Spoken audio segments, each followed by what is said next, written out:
So the phone you see that I got on release date is actually not the same phone that I have now.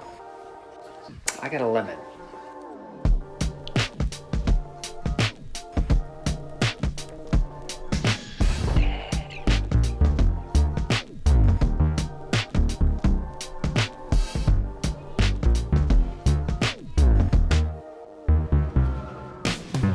So I've had an iPhone ever since the 3G, and I gotta say, this is the first time I ever got a bad device right out of the box. So I'll get to that a little bit later on, but I gotta say, let's just cut to the setup right now. So setting up the iPhone with the new eSIM feature, it didn't take as long to get the number ported from the 12 Pro, which was my old phone, to the iPhone 14 Pro. Everything else worked fine. I didn't run into any issues until I started testing the phone. And right off the bat I'm calling it the haze. And this is what I'm talking about. Notice the haze with the brighter than the rest of the environment, basically, incoming light. So I've noticed this is really strange. I'm like, this is kind of odd. I checked the lens, of course, I wiped it clean. Nothing was really obstructing it. So I got the 12 Pro out. Basically took some side-by-side shots, and this is my son's room, of course. Yeah, this was a bit strange. I've never seen anything like that before. I could even see it in the Filmic Pro app. I had to screen record as I was taking a look at the settings, and there's just no getting rid of it. I brought this up on social media because I didn't know if I was the only one seeing this problem, or if it's more widespread, or it's just an isolated incident. I wanted to know, if this is something really wrong with my device, or if Apple just really messed up. I did get a response from Blake Calhoun from iPhonographers. Good follow, by the way. I learned a lot from him. Even passed it on to some of my colleagues at work with some basic shooting smartphone video tips. But he did respond and said he just got the phone. He needed to test it out and see how it would go, and he would let me know. So later on that evening, I decided, I might as well text Apple support and see what the heck's going on. They asked me the same stuff. Did you restart the device? Is the lens clean? Is it running the latest OS? And I'm like, yes, of course, So the call was escalated. They then patched it over to a senior rep who called me, and, he saw the pictures that I submitted, and he's like, okay, you know what? I think it's time that we send this back for repair. Given that I'm 2.5 hours away from the nearest Apple store, I'm like, so it has to be a local authorized repair shop. So at that point, it was kind of spur of the moment. The following Monday, I had it for like 3 days, 2 full days really, and decided, you know what, they had a spare available at my carrier shop. Went ahead and decided to do a switch. That took some time, but it was done. But it was interesting. I did a side-by-side comparison with the new phone and the defective phone, and sure enough, it was a defective phone.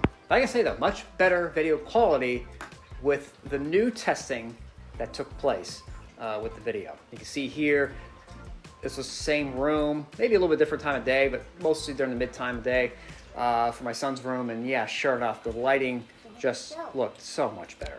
So I did some video testing. Now, I'll forewarn you, some of these images, the video I'm about to show, are a blend of the old phone, the defective phone, and the new phone. So again, the issue with the defective phone was really when there's a big direct light kind of coming in on the side or directly towards the cameras. Now, cinematic mode, this is new to me because I had the 12 Pro before. 14 Pro tracks faces pretty well, and I love the shallow depth of field and the shots that you can edit after the fact is a game changer. I haven't toyed much with this yet, but I got a feeling down the road there'll definitely be something like that. Also new with this phone too, 24 or 30 frames per second, 4K in cinematic mode. That's pretty nice, by the way. Action mode, this is new to the iPhone lineup. Handles shaking pretty well. I did notice a few things when I was recording. There is a sensor crop figure, but although based on another video I watched recently, I think it takes it off the wide sensor. I don't know. If you know a better answer, please leave a comment below. But it does not allow 4K video, it drops to 2.8K, which I found interesting. But it also needs plenty of light too. My guess is the shutter speed needs to be a little bit higher. And I did receive a low light warning on the device when it was in that mode. Although the defective model, definitely it showed up a little bit more Then again, different time of day, just by a few hours, so maybe that could have played a role in it. I'm not exactly sure. Now, ProRes is new to me. It was first introduced in the iPhone 13 Pro last year. Of course, I'm between equipment payoff plans, so I decided, might as well just wait. But the video looks pretty decent from what I can tell. I haven't done much toying with it yet in Final Cut, but I guess I'll find out once I start piecing this together. But the caveat is this: you need to get a 256 gigabyte model just to record 4K ProRes. If you have the 128, it's going to force you down to 1080p, which stinks, but I can kind of understand why. But then again, if I want to mess myself up, let me mess myself up. Now to the stills for the camera. The main feature, and this is what really sold me with this thing, is that the 48 megapixel camera. Now, based on multiple sources, and based on my memory too, this is the first time that the new the iPhone camera has been upgraded to this extent since maybe 3 presidents ago. I was kind of on the fence to begin with about going to the next level, or just waiting another year or so for an upgrade. But I think the 48 megapixel, especially in RAW, was definitely a big decider on that one. Budgets are tight. I don't have money to get a nice fancy SLR or mirrorless camera plus lenses, so yeah, this is probably the best I'm going to be able to do. Now here's an image I shot of plant flowers. I'm not good with plants. Pretty beautiful detail. Even if you scale it all the way down, it just looks crisp. There's a little bit of lost detail, of course, eventually, but it is beautiful. It is beautiful. And then with that large sensor, and of course, keep in mind, that picture right there is about 70 some odd megabytes, just that one. So that's definitely something you can easily print and put on a wall with very little image degradation. And that larger sensor too gives it better shallow depth of field without the portrait mode. Low light, now 14 Pro doesn't take as long as a 12 Pro with respect to low light photography. I noticed take a few pictures in a little bit of a darker room at our place, and I noticed that it looks, it didn't take as long.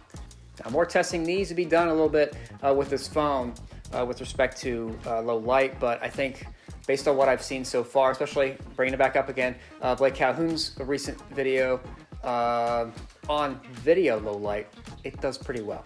Now, non-camera features, I'll briefly go over a little bit some of these things. Face ID, I noticed right off the bat, was much faster than the 12 Pro with opening things up. It just seemed like there it was. I'm like, oh, that was nice. That was fast. That was better. The screen is much brighter. That was a big difference I noticed off the bat.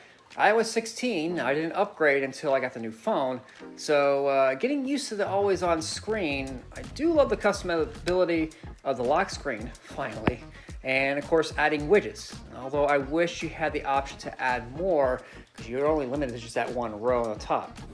It's a solid OS otherwise. The Home app has been reinvented, with some minor pesky bugs still remaining. For instance, how to reset all the automations, because for some reason automations just stopped working. Luckily, I don't have that many automations for some of, like, say, some of the smart lights. So at least just keep that in mind. The pill. There were rumors about this, but it turns out to be true. But it's also been called a dynamic island by Apple. And I gotta say, it looked.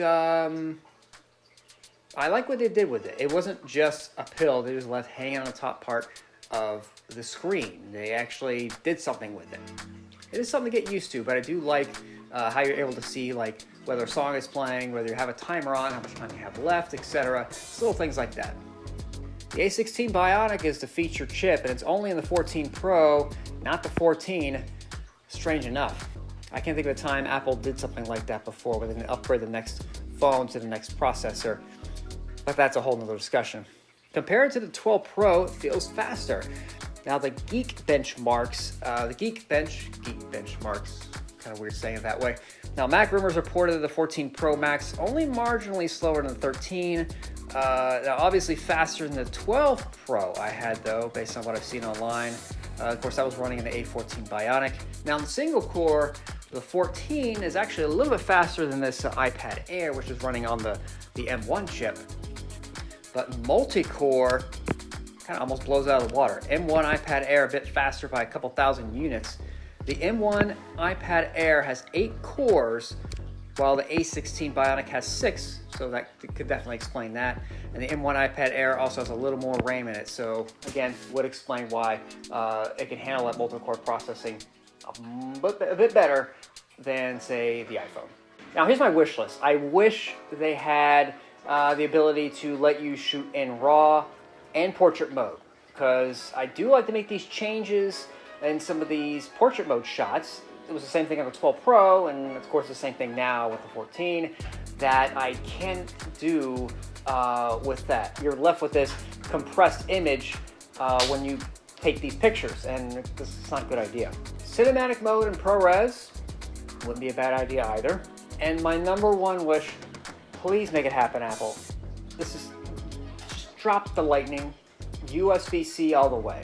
Now, there are rumors about it coming to the next iPhone, potentially 2023 at least, maybe forced by the changes from the European Union. Well, maybe that had to play, maybe that played a role in it. I don't know, but just a guess. Now, for those that don't know, Lightning is based off of USB 2.0, which is limited to 480 megabits per second transfer rate. That's the maximum theoretical threshold. USB-C runs on a higher standard, USB 3.0, 3.1, 3.2, whichever. You can run it, you transfer data at least 5 gigabits or 5,000 megabits per second. So much faster transfer rates, especially if you have a lot of high resolution videos that are on your device. Don't get me wrong, there's AirDrop, which it can be cumbersome. It's not the fastest, and you got to make sure the screen doesn't go dim, because otherwise it cancels the transfer, and that's when I get really mad. So, if you have the 13 Pro, is it worth upgrading? Probably not. If you have the 12 Pro, I'm a little biased, but I think that larger sensor and the larger cameras make it a dead giveaway. If you have the 11 Pro or older, definitely worth the upgrade. I just hope that the next iPhone I get will have USB-C. Oh, and if the camera is not defective. Thanks for watching, everyone. Click all the buttons, and I'll see you next time.